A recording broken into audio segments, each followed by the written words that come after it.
오늘 하나님이 우리에게 주신 말씀은 누가복음 10장 30절에서 37절까지입니다. 누가복음 10장 30절에서 37절까지. 지난주에 우리가 한번 읽었지만 다시 한번 우리가 읽겠습니다. 30절부터입니다. 같이 한번 읽겠습니다. 예수께서 대답하여 이르시되 어떤 사람이 예루살렘에서 여리고로 내려가다가 강도를 만나매 강도들이 그것을 벗기고 때려 거의 죽은 것을 버리고 갔더라. 마침 한 제사장이 그 길로 내려가다가 그를 보고 피하여 지나가고 또 이와 같이 한 레위인도 그곳에 이르러 그를 보고 피하여 지나가되 어떤 사마리아 사람은 여행하는 중 거기에 이르러 그를 보고 불쌍히 여겨 가까이 가서 기름과 포도주를 그 상처에 붓고 싸매고 자기 짐승에 태워 주막으로 데려가서 돌보아 주느니라. 그 이튿날 그가 주막에 내 아내는 둘을 내어주며 이르되 이 사람을 돌보아 주라. 비용이 더 들면 내가 돌아올 때에 갚으리라 하였으니 내 생각에는 이 세 사람 중에 누가 강도 만난 자의 이웃이 되겠느냐. 이르되 자비를 베푼 자니이다. 예수께서 이르시되 가서 너도 이와 같이 하라 하시니라. 아멘. 여러분 인터넷에 사진 하나 이렇게 떠도는 거 보셨는지 모르겠는데 어떤 소가 도살장에 끌려가는 소가 갑자기 가다가 무릎을 꿇고 눈물을 뚝뚝 흘리는 사진이 하나 나왔습니다. 근데 그 사진의 설명이 뭔가 하니 그 소가 무릎을 꿇고 뚝뚝 우는 이유를 가만 살펴봤더니 임신한 소였어요. 그러니까 자기 뱃속에 있는 그 새를 향해서 무릎을 꿇고 끌려가지 않으려고 무릎 꿇고 눈물을 뚝뚝 흘리니까 이게 실시간 방송이 된 거예요. 유튜브를 통해서 이렇게 본 거예요. 그랬더니 그것을 본 사람들이 그 모습을 보고 전부 이게 전화를 하고 막 메일을 보내고 이래가지고서는 일단 그 소가 죽지 못하게 도살장에 끌려지 않게 이렇게 내버리고 그 다음에 순식간에 돈들을 모아서 돈을 한 500만 원 정도 모아가지고 그 소를 살려서 그 소를 어디에 보냈는가 하니 절로 보냈어요. 거기 가면 뭐 잡아먹지 않을 테니까 그렇게 그 보낸 사진이 하나 떴습니다.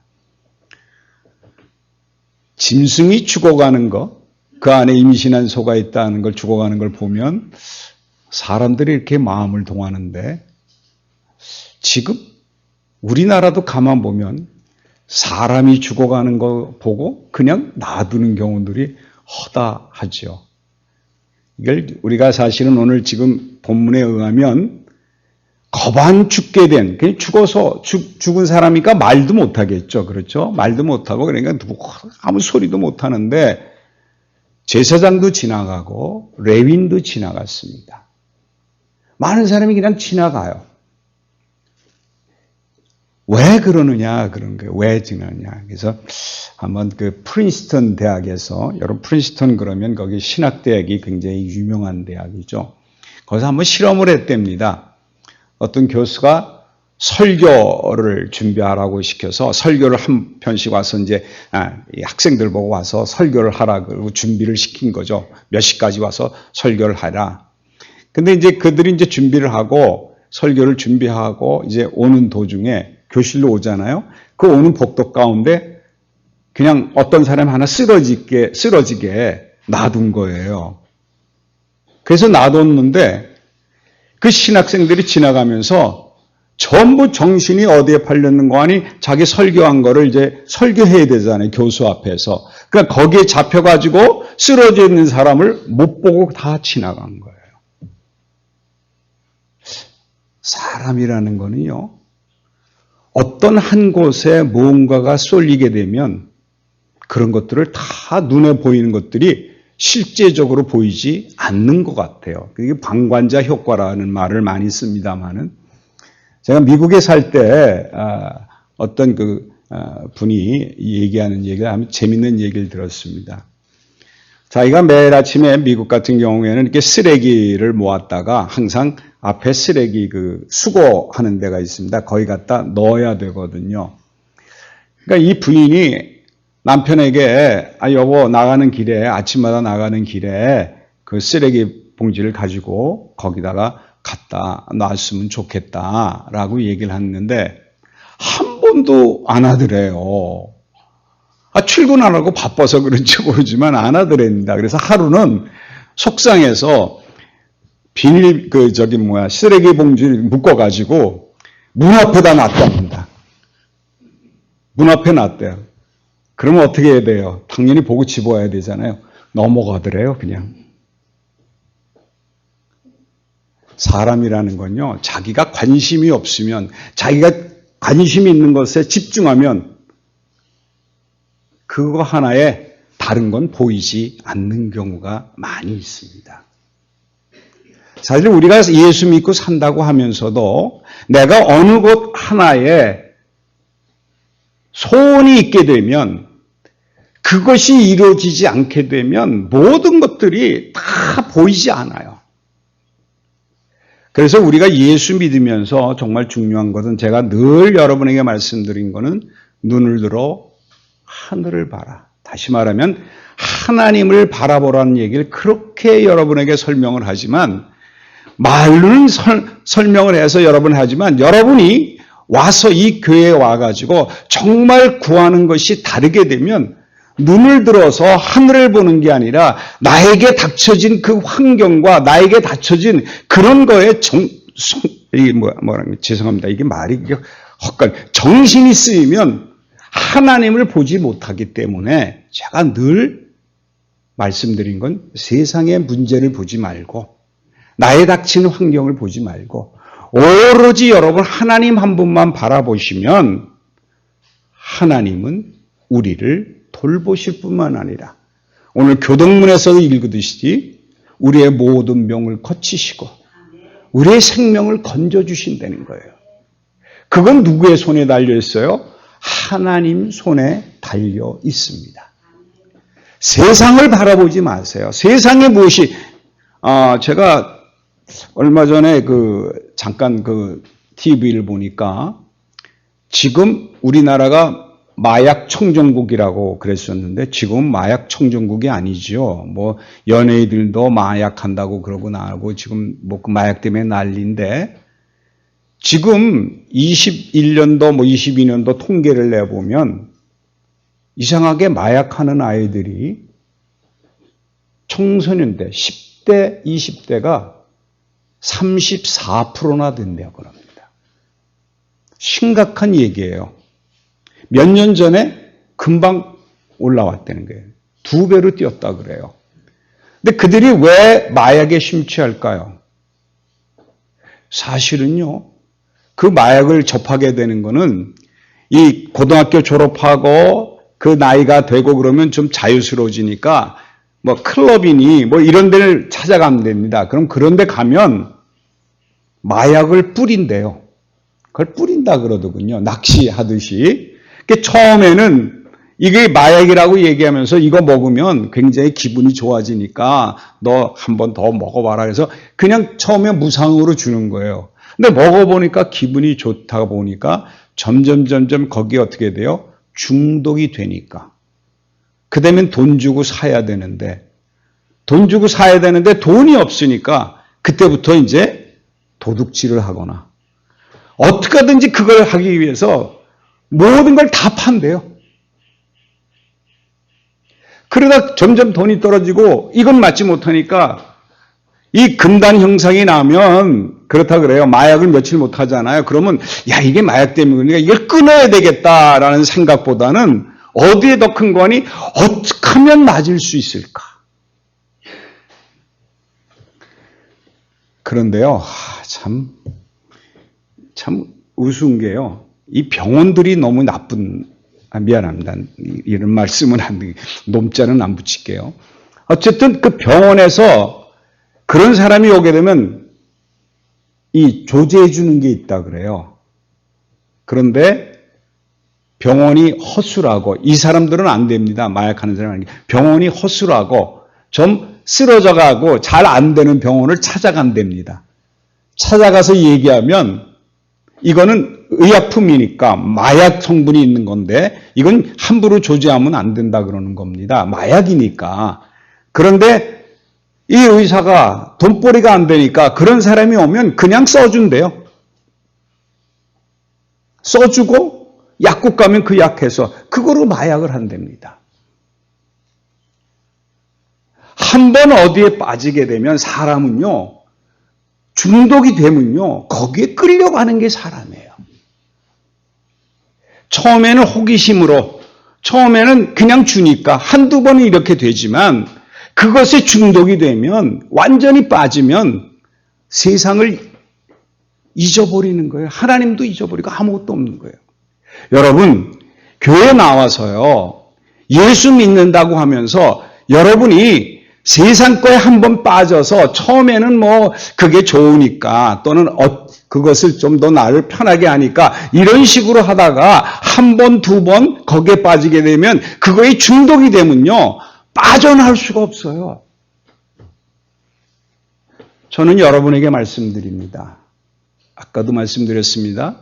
병을 고치고 우리의 생명을 구원해 주시는 분은 하나님밖에 없다는 생각을, 그 말씀 그대로 그걸 믿음으로 가지셔야 돼요. 세상은 우리로 하여금 어떻게 하는 줄 아세요? 공짜로 우리에게 뭘 던져줘요. 또 우리에게 뭔가 기쁨을 주는 것 같아요. 그것이 하면 뭔가 이루어질 것 같아요. 우리에게 유혹을 합니다. 그런데 유혹하다가 점점 사람은 연약해서 한두 번 맛을 들이잖아요. 거기에 폭 빠져서 하나님을 보지 못합니다. 그게 여러분을 만족시킬 수 있다고 생각하십니까? 아니에요. 어떤 게 여러분을 만족시킬 수 있습니까? 그런 건 세상에 없습니다. 오로지 만족시켜주고 여러분을 구원해 주시고 여러분을 병에서 고쳐주실 분은 오로지 하나님 한 분밖에 없다는 것을 믿음으로 고백하고 항상 눈을 들어 하늘을 보는 그런 축복된 삶이 여러분에게 사라질 줄 믿습니다. 그럴 때 하나님은 여러분에게, 하나님이 사랑하사, 우리를 사랑하사 여러분의 모든 환경과 여러분의 모든 것에서 하나님이 원하신 뜻대로 믿음을 지켜주실 뿐만 아니라 그 믿음을 하나님이 소유함으로 말미암아 하늘나라에까지 인도하는 축복이 된다는 겁니다. 오늘도 이제 본문을 보게 되면, 지난주에 제가 말씀드렸습니다. 지난주에는 사람을 믿지 말라는 그 얘기를 여러분에게 말씀을 드렸어요. 세상에 사람은 믿을 게 없습니다. 암만 그래도요, 정말 믿을 사람 하나도 없어요. 여러분 벌써 사기꾼들 보십시오. 처음에는 얼마나 잘해줍니까? 나중에 가면 어떻게 돼요? 다 뒤통수 때린다 그러잖아요. 여러분 세상 사람들을 의지하지 마십시오. 사람은 안 해요. 오늘도 여기 본문을 보게 되면 이제 쭉 나옵니다만은, 지난주에 제가 말씀을 드렸어요. 이 본문의 주인공은 누구라고요? 제가 말씀드렸어요. 누구라 그랬죠? 강도 만난 자가 주인공입니다. 강도 만난 자가. 강도 만난 자가 주인공이에요. 제가 오늘 이 말씀을 들으면 강도 만난 자를 이제 보면, 그래서 마지막에 이제 이런 얘기를 하시죠. 내 생각에는 이 세 사람 중에 누가 강도 만난 자의 이웃이 되겠느냐? 이르되 자비를 베푼 자니이다. 예수께서 이르시되 가서 너도 이와 같이 하라 하시니라. 여러분 이 말씀만 들으면 어떤 것이 정말 그러니까 자주 말하면 그 36절과 37절을 보게 되면 우리에게 들려지는 음성은 그런 거죠. 너도 가서 자비를 베풀어라. 그런 얘기를 하는 거잖아요. 근데 자비를 베푼다는 얘기는 결국 내가 누가 돼야 된다는 얘기죠. 선한 사마리아서처럼 강도 만난 자의 이웃이 돼야 된다. 이제 그런 얘기로 이제 들릴 수 있어요. 근데 오늘 여기도 대답이요. 참 사람이 이렇습니다. 오늘 여기 보게 되면 36절에 율법학자에게 지금 물어본 거잖아요. 강도 만난 자의 이웃이 누구냐? 여러분, 강도 만난 자의 이웃이 누굽니까? 여러분은 대답 쉽게 하죠. 사마리아 사람이라고 얘기하겠죠. 근데 이 율법학자는요, 자비를 베푼 자라고 얘기를 해요.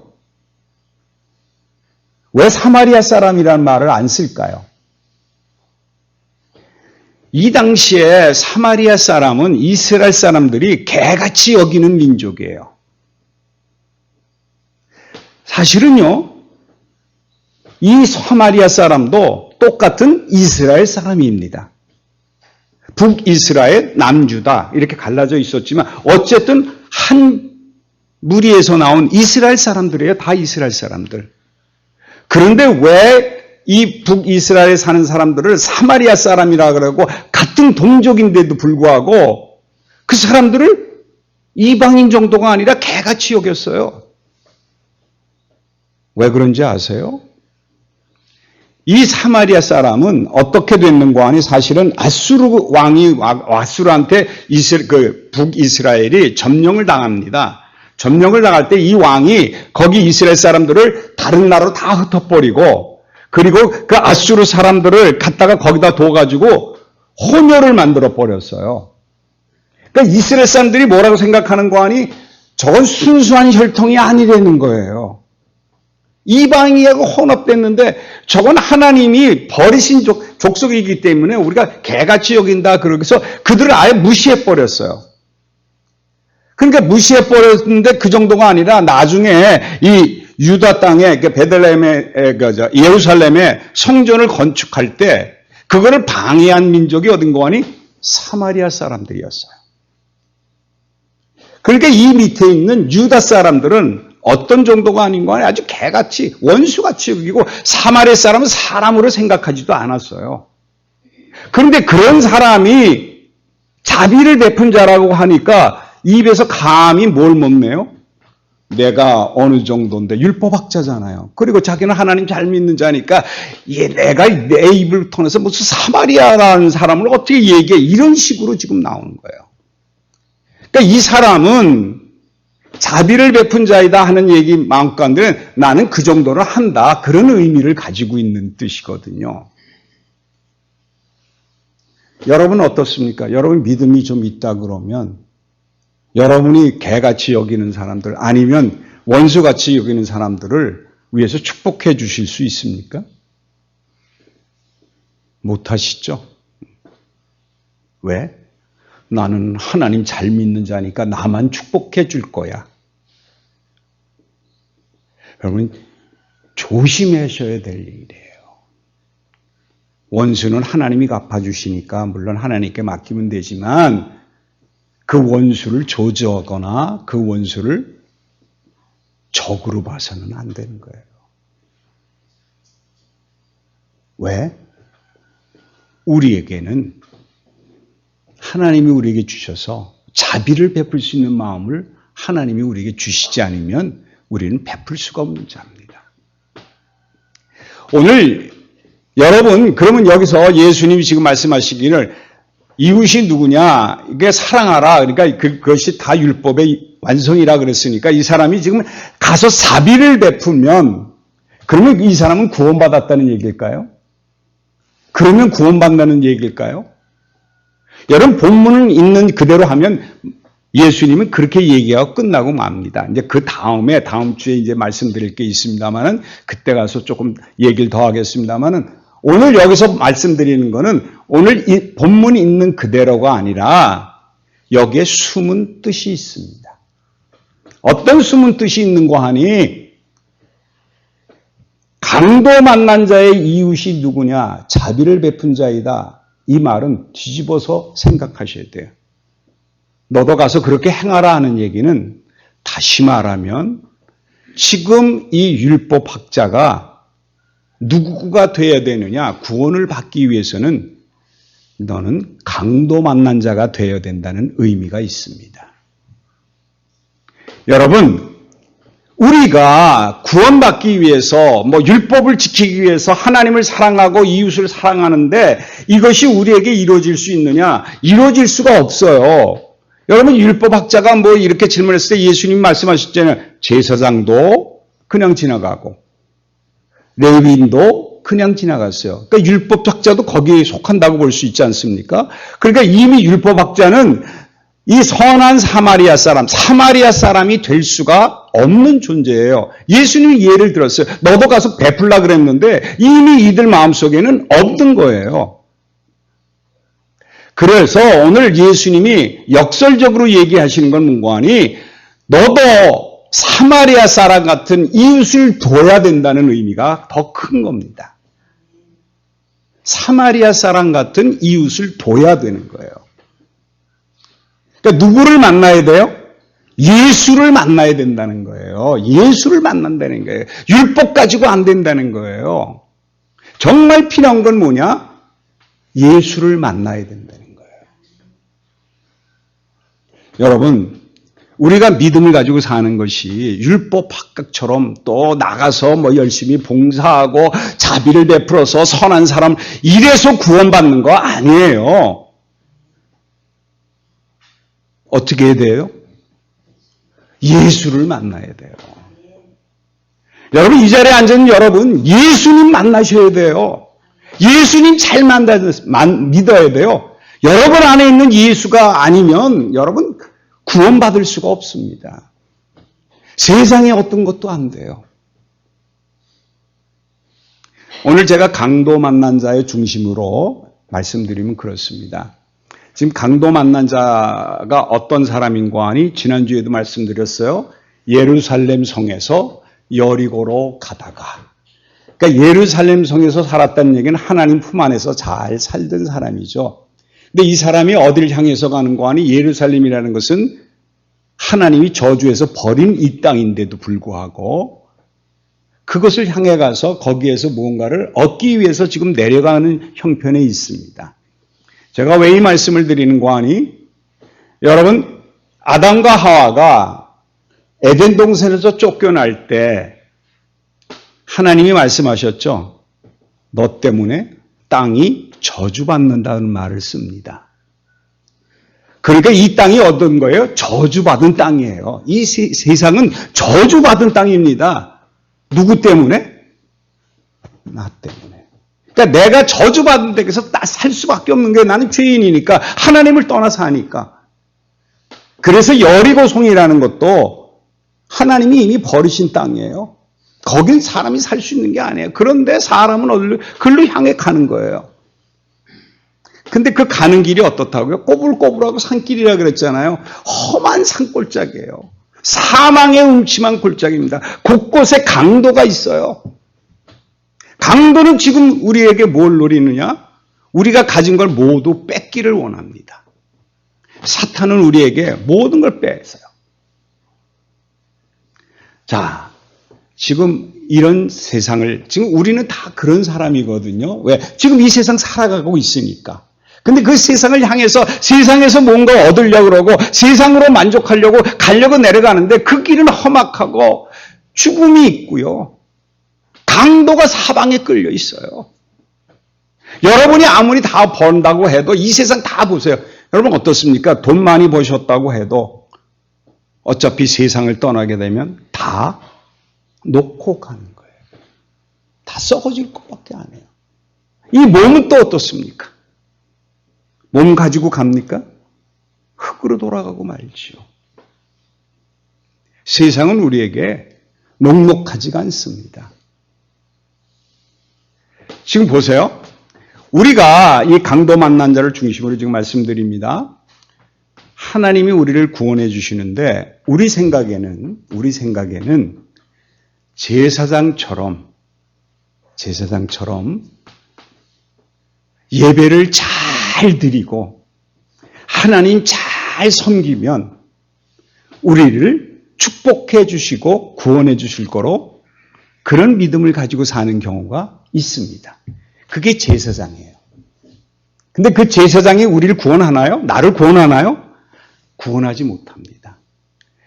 여러분이 아무리 기도를 열심히 하고 여러분이 아무리 그냥 나와서 하나님 찬양하고 예배드리고 여기 나와서 찬양하고 기도하고 하나님 앞에 나왔다 나 예배드린다 이거가 우리를 구원하는 거는 아니라는 거예요. 두 번째 레위인은요. 레위인은 뭐 하는 사람이죠? 교회 안에 봉사하는 사람들이에요. 우리는 우리를 구원할 수 있는 것이 예배 잘 드리는 거. 그럼 두 번째는 교회에서 주어진 일을 열심히 하고 있는 것들을 다 할 때 하나님은 나를 착하게 보시고 선하게 보셔서 나를 구원해 주시고 나에게 축복해 줄 거로 생각하는데 그 레위인도 그냥 지나가 버리고 맙니다. 우리를 구원하지 못해요. 마지막으로 나온 게 뭔가 우리 선한 사마리아 사람입니다마는 사마리아인입니다마는 그 전에 이 강도 만난 자는 거의 죽게 되었습니다. 그러면 말을 할 수 있습니까? 못합니까? 아무런 얘기도 못해요. 도와달라고 얘기할 수도 없어요. 죽은 거예요. 이제 완전히 죽은 거예요. 이 세상이 완전히 죽은 거예요. 내가 할 수 있는 일은 아무것도 없어요. 그저 나는 죽어가면서 신음소리도 안 나니까 그 레위인과 제사장이 왜 지나갔다고요? 죽은 것 같으니까 시체 만지면 안 되거든요. 하나님의 일을 봉사하는데 예배드리는 제사장이나 또는 거기에서 봉사하는 사람들이 부정하면 하나님의 일을 할 수가 없어요. 그러니까 시체 만지면 부정해지거든요. 그러니까 그렇게 못하는 거예요. 그러니까 우리도 지금 마음속에 그런 마음을 가지고 있어요. 내가 하나님 섬기는데 어떻게 하면 될까? 그저 율법적으로 살려고 하는 마음이 많은데 그거 가지고는 구원할 수가 없다는 겁니다. 우리는 할 일이 아무것도 없습니다. 죽어야 돼요. 나는 할 일이 아무것도 없습니다. 그런 고백을 하게 되면 그때 비로소 예수님이 우리를 찾아오시는 겁니다. 하나님이 왜 예수님을 이 땅에 보내주셨어요?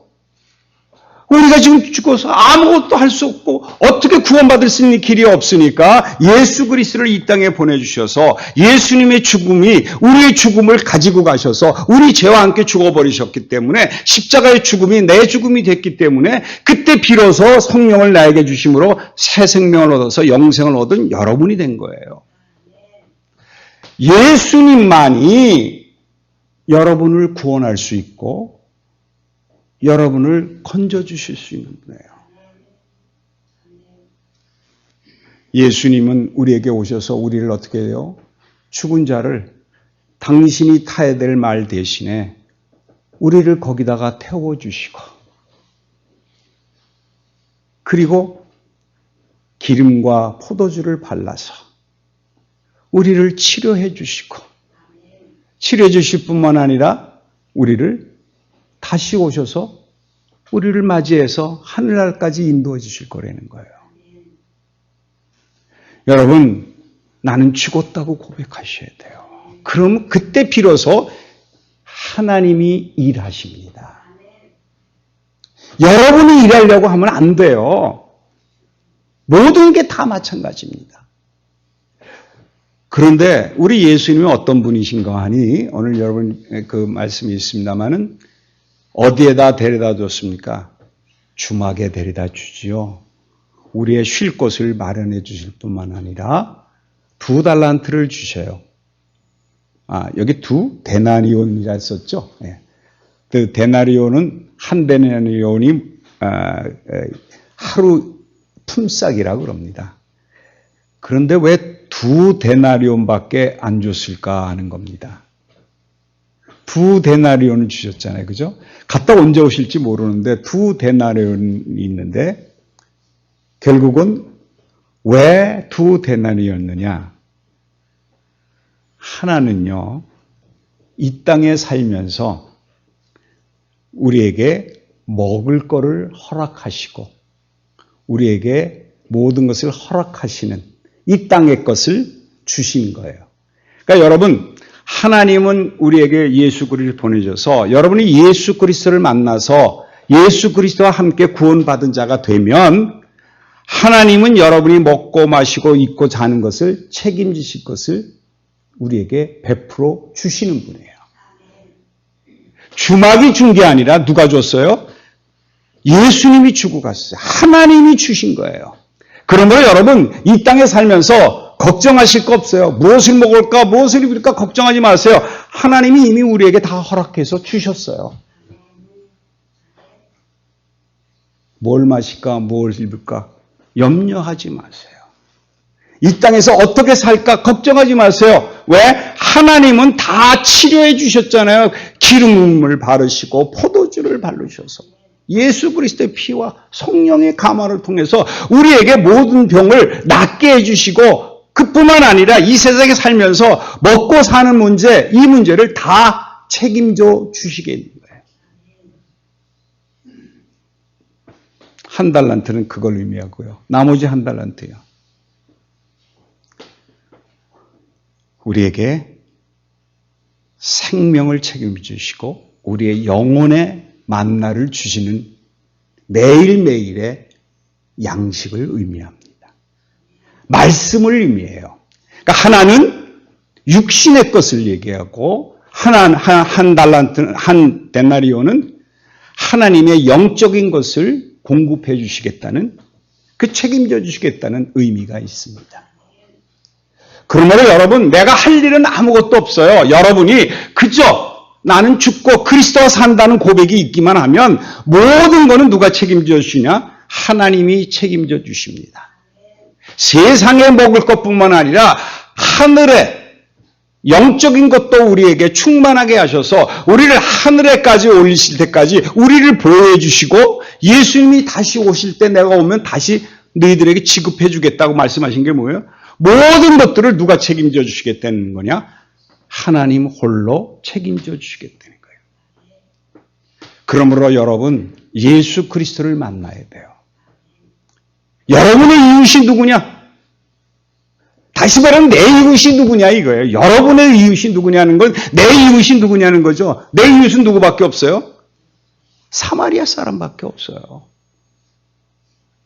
세상 사람 바라보지 마세요.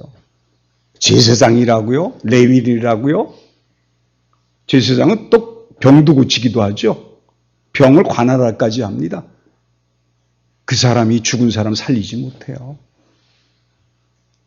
여러분 기억하세요. 사람을 바라보지 마시고요. 오로지 하나님 한 분만 바라보시면 하나님은 여러분의 모든 것을 책임지시겠다고 약속하십니다. 여러분이 만나야 될 분은 예수 그리스도 한 분밖에 없습니다. 여러분 오늘 마음속으로 다시 한번 내가 예수 그리스도를 만나 성령이 나에게 임하시는 축복된 삶을 산다는 고백이 있길 바랍니다. 나는 죽고 그리스도로 산다는 그 고백이 있길 바랍니다. 그럴 때 하나님은 모든 것을 책임져 주시고 우리에게 은혜와 평강을 허락해 주실 거라는 겁니다. 기도하겠습니다. 하나님의 은혜를 감사드립니다. 오늘도 나 혼자 살지 않게 하시고 예수 그리스도와 함께 살게 하심으로 말미암아 모든 육신의 고통과 영혼의 부족함을 채워주시겠다고 약속하셨사오니 그 믿음 가지고 내가 온전히 그리스도만 바라보는 축복된 삶을 살아지게 도와주시옵소서. 그래서 이 세상 살 때 오로지 내 안에 그리스도가 계시다는 것을 기억하며 그리스도와 함께 동행한다는 삶이 계속되는 것들을 늘 체험하며 사는 저희들 되게 도와주시옵소서. 그래서 하나님께 감사드릴 뿐만 아니라 하나님 홀로 영광받는 일이 나타나는 삶이 사라지게 축복해 주시옵소서. 예수 그리스도 이름으로 기도합니다. 아멘.